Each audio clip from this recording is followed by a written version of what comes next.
I'm actually, as I'm looking at I'm just noticing this after I've had this book for so long. I am just noticing this. What a beautiful cover, in that this is one of the main characters. And if you can see the reflection in the water, it actually shows her reflection as a fox. And I'm literally just noticing that as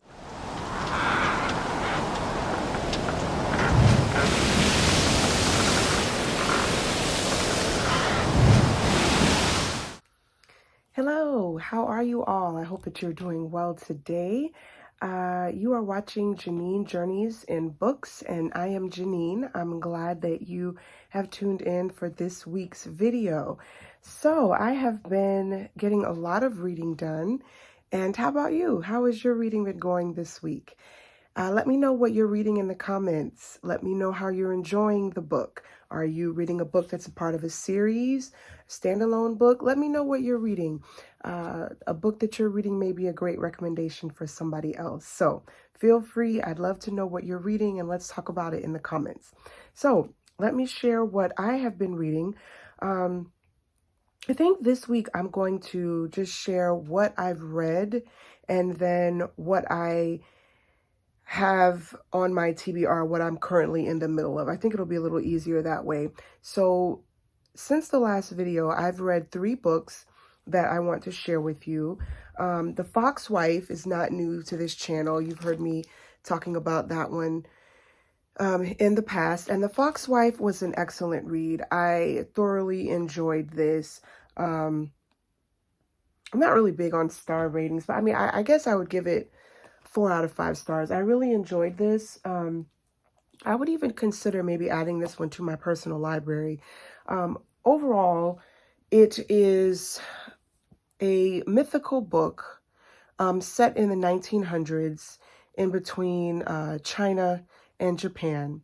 And it's about the main characters are people who can transform. They're really foxes, and they can transform in between being a fox and being a human.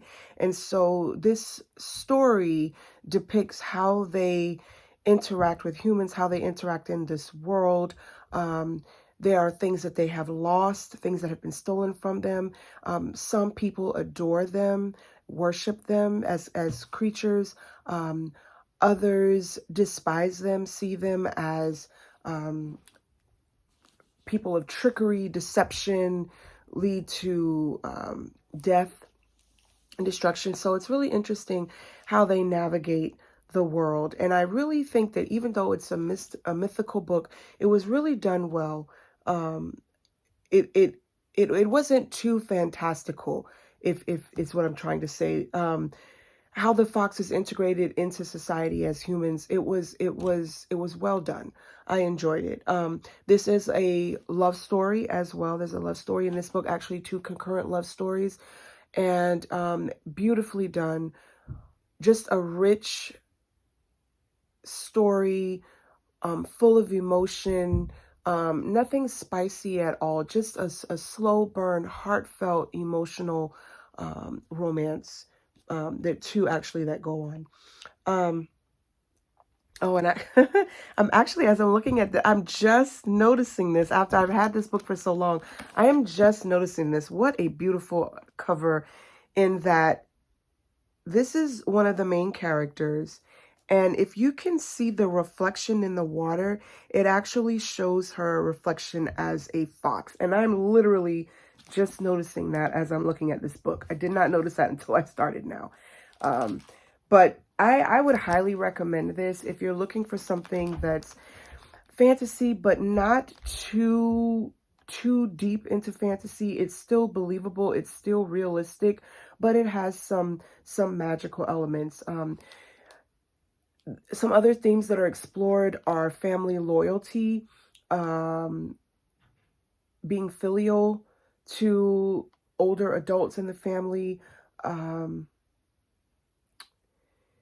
and even in the sense of a mother and a child that's taken from her.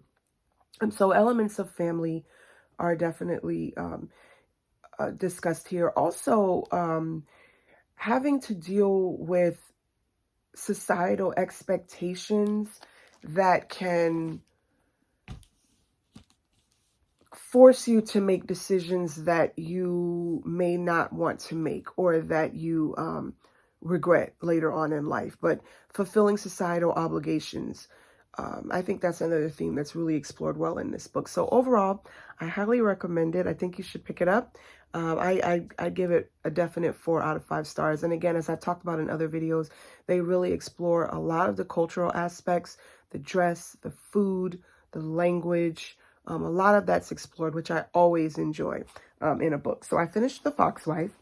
Now, over the weekend, I just threw a book in there because I have been hearing so much about this author, someone that's very popular in a lot of book circles, but I hadn't read anything. I knew it would be a quick read, kind of like how can I describe this? I looked at it as kind of like a candy bar, a candy bar read. I wasn't expecting a whole lot. I did want the twists and turns that are often promised in her book, and that certainly did not disappoint. So what I'm talking about is, and I don't know if it's Freida or Freida, I didn't check that before filming this video, so I'll just say Freida McFadden, and she's written a number of thrillers, suspenseful books. The one I chose, which was available to me through, I think Hoopla is what I read it through, the library app Hoopla, was The Teacher. And I listened to this on audiobook. There were 2 narrators, and it's definitely a thriller. I'll say that. It had a lot of plot twists and a lot of turns. But I look at it, I looked at it as just a quick treat, a quick candy bar read, and it was. So the premise of this book is that there's a married couple. They're both teachers in this high school, and there's this young girl who is 16. She is, I think she's a junior, but something happened the year prior. And the book opens with the first day of school after this incident happened the year prior. And I won't tell the incident because that is a significant part of the plot. But it was something tragic. And she is going back to this school after that happened and having to face the entire school, who she believes knows what's happened and knows that she is the person who was involved. And so the book is exploring how these 2 teachers who have some issues in their marriage, how they are interacting with this student and other people at this school. And I think that's pretty much all I can say about the plot, but it is very interesting. I guess any triggers in this would be that there is some underage relationships involved here in this book. And so, that could be a trigger for some people. But despite the fact that this was kind of like a quick read, candy bar read for me, I did really appreciate, and I don't know how many people do, but I really did appreciate how the author shows how teenagers or young people who are inexperienced with matters of the heart can be easily deceived to the point where they block out reason, and that's something that I felt was explored realistically in this book. A lot of this, is like Lifetime thriller type material, but that core piece about how a teenager could be so brainwashed and so duped and fooled into, no one can know about us. Don't tell your parents, don't tell your friends, don't tell anybody because they won't understand what we have. That type of scenario is very realistic. And I believe that's how a lot of teenagers get pulled into dangerous online relationships, pulled into trafficking and other types of things, because they're tricked into believing that you can't tell anyone, not because what we're doing is necessarily wrong, but they just won't understand. And that, I thought, was very well explored in this book. I have to give kudos to the author for that. So that was The Teacher. Freida McFadden is also known for her Housemaid series and a number of other thrillers, The Inmate. There are a few others that are really, really popular. I came across her on the Facebook group, book lovers group that I belong to, and just so many, like, oh, you have to read her books. There's so many plot twists and turns, and that definitely did not disappoint. So, you know, it wasn't a huge amount of spice in this. Some things were implied and inferred. The curse words, some, but it wasn't overwhelming for me. But again, The Teacher was an interesting book. I did finish that one, and I may consider trying some more Freida McFadden's books in the future. Again, just looking for like a candy bar read, something fun, plot twist, thriller type thing. So also, I finished on ebook. I had this one through Libby, and I read it on my Kindle. And this was The Pharaoh's Daughter. This is a whole different ball game here. Pharaoh's Daughter is biblical fiction, and after completing this, I have to absolutely add this as historical fiction as well. Ancient history, historical fiction. And I have to say, Pharaoh's Daughter, I would say 4.5 out of 5 stars. And the only reason I'm not giving it 5 out of 5 is just because it's so lengthy. And, you know, there were times in it that I did get a little, like, I'm having to push, but it was so well researched. Oh my goodness. Oh my goodness. The author of Pharaoh's Daughter is Mesu. She's written a number of biblical fiction books. The first one I read by her was Isaiah's Daughter.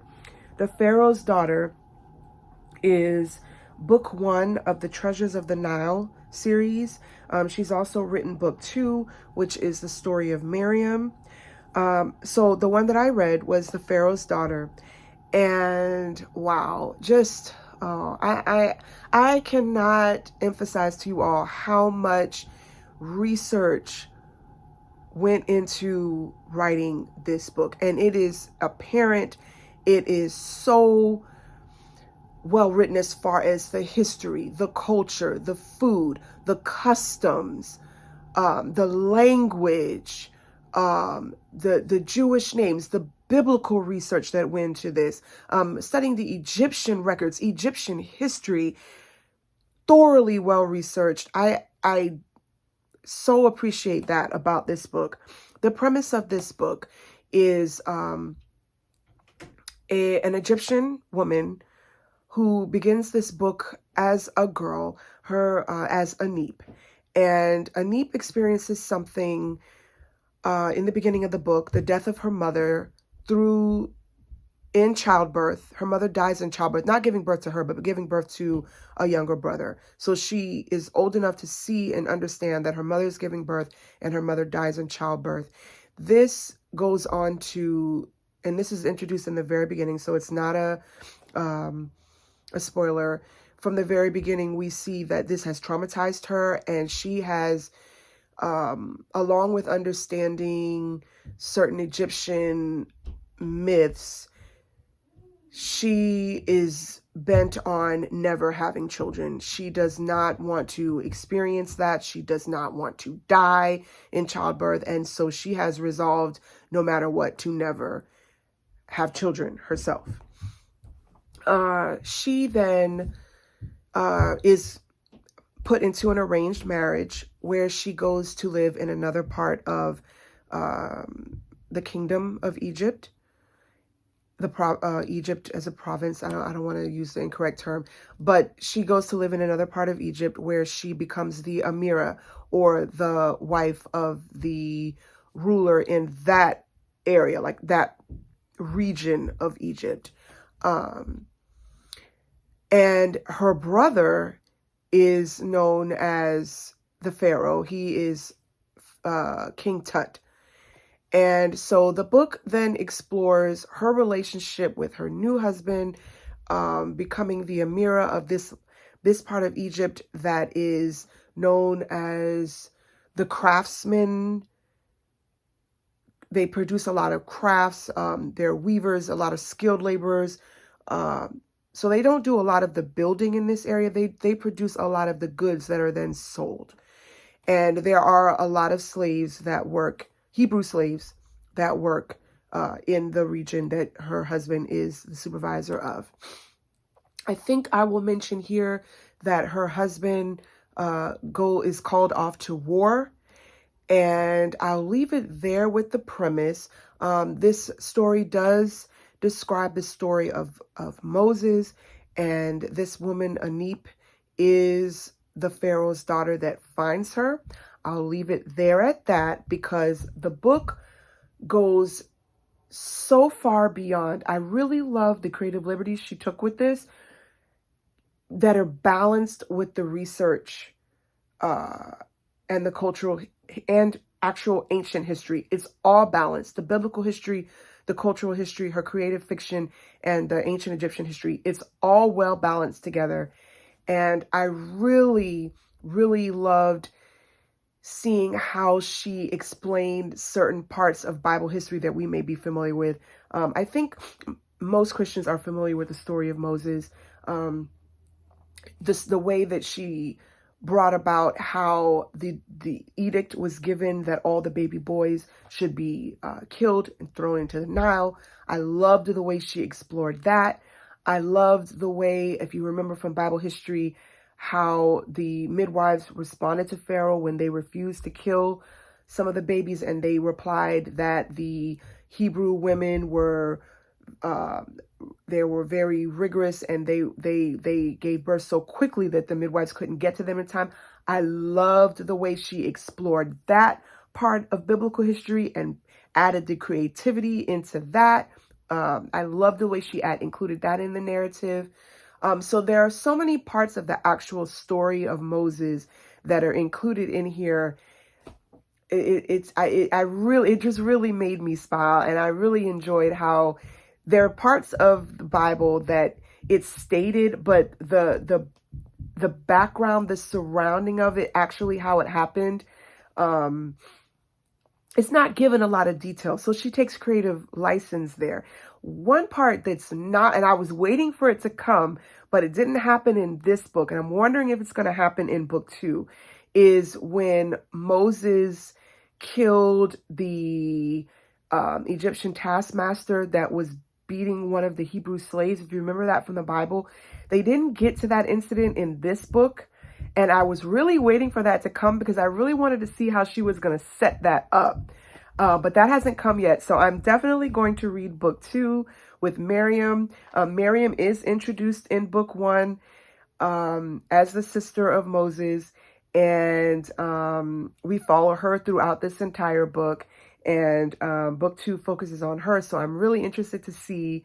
And reading the premise of book 2, it looks like book 2 goes all the way through the 10 plagues and to them, the encounter at the Red Sea. So again, all of this is stories that we're familiar with. But I think what I love about Mesu Andrews is that she can take a very familiar story in the Bible, and those little parts that the Bible doesn't elaborate on, she adds her creative genius, which it really is, in there, and just makes that book come alive. And I will say this last part, I didn't see this coming at the end of the book, and I'm not going to spoil it, but she pulled a scripture out of Ezekiel that I had never read, never paid attention to. I'll say it's one of those genealogy scriptures. She pulled one of those out of Ezekiel and stuck that in this book and made it like the premise of most of the ending of this book. And I was like, wow, how did you do that? I'm still speechless because I read it and I was like, oh my gosh, this is who she made this character. I was like, wow. And it's in the Bible. It is literally written in the Bible who she was and how it all connects. And I was like, I never saw this. I never made the connection. But I tell you what, I won't forget that now. So yeah, The Pharaoh's Daughter by Mesu Andrews. If Christian fiction, biblical fiction, if you just enjoy the story of Moses and God's deliverance of the Hebrew people, get the book. It's worth reading. I absolutely recommend it. 4.5 out of 5 stars. And the only reason I took off a half a star is just because of how lengthy it is in some parts. But I see how necessary it was. But it was a bit lengthy. But overall, excellent book. Okay, so those are the 3 books that I finished over the course of the past week. And there are 3 that I'm currently working on right now. Eye of the World was the audiobook that I was listening to in Libby. So it was a library hold, Eye of the World by Robert Jordan. And my hold expired, y'all. And I expected that because Eye of the World it's a long book. And I wasn't able to finish it.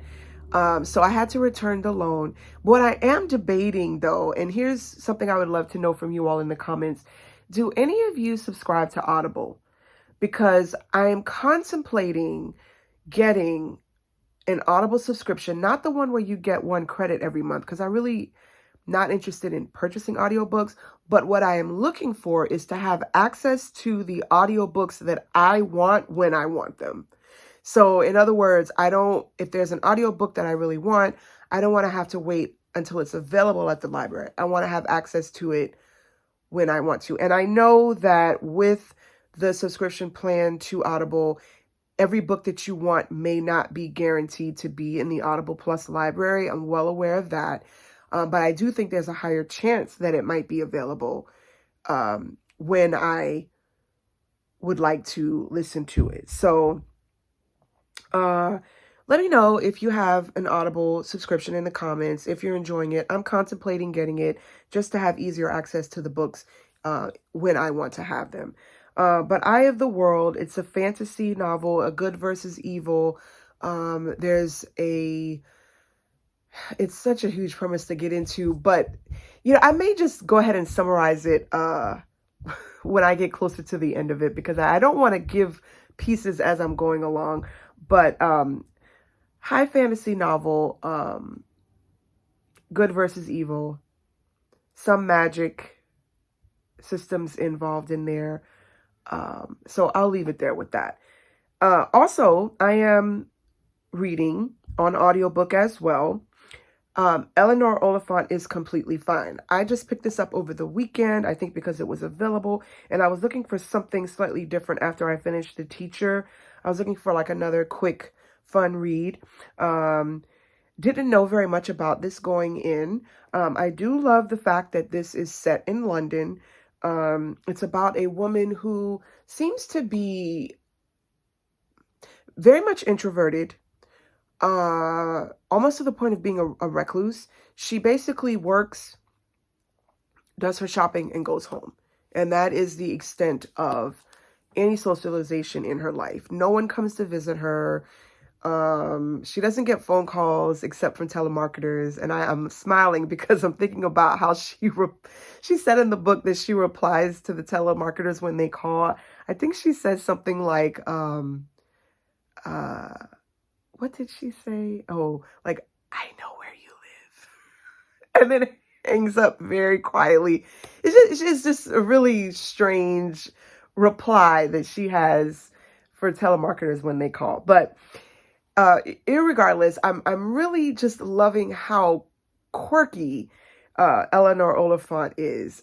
She's quirky, she's funny, she's odd, but still so likable. And she's talking so much to us as the reader with her thoughts and her emotions and what she's thinking, but she doesn't talk to the other people in her life. And when she does talk to them, it's this very like professor type educated answer. It's just very very formal answer that she gives to people about some of the simplest questions. But regardless of that, we do get some hints as I'm going through, and I think I'm about 35% in, we do get some hints that something tragic has happened to her as a child. We do see that a social worker comes to visit her regularly. And we do see that she grew up in foster care. So despite all of the silliness in the beginning and the quirky things that she says and the weird habits that she has, we do get the sense that there's some underlying things going on with her emotionally and mentally. And I think that's going to be explored later on in the book. So, so far I'm enjoying it. Really enjoying some of the, for me being American, seeing some of the British cultural things, the way they shop, the stores they shop at, the names of the stores that are used. So some of the things that I'm not familiar with, but it's kind of giving me a taste of London through some of the descriptions that are given, which are really very good. So Eleanor Oliphant is completely fine.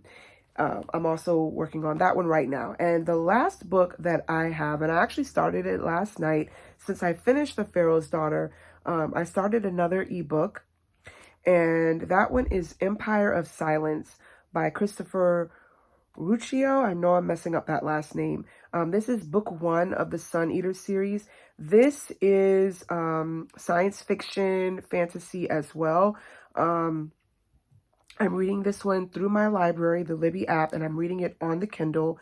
It says it's 763 pages. So again, this might have to be one that I, and the reason why I'm reading Empire of Silence is because I had this one on my holds list for a long time, waiting for it to come up. And when it finally came up, I was like, okay, yeah, I'm reading this. Because I have heard so many good things about how everyone just loved it, which is a great book, excellent book. So I went ahead and plowed through The Pharaoh's Daughter. I had to get done with it, but I really wanted to get to Empire of Silence and have the maximum amount of time that I could have with it. So I went ahead and finished Pharaoh's Daughter so that I could get to Empire of Silence. And so I'm reading that one now. And again, this may be one, it again is more reason for me to get an Audible subscription because it's 763 pages. I don't know if I can get through that in 3 weeks. Reading on ebook, I get through things a lot faster on audiobook because I can have it playing all day. So this may be another reason to get a Kindle Audible subscription. So we'll see.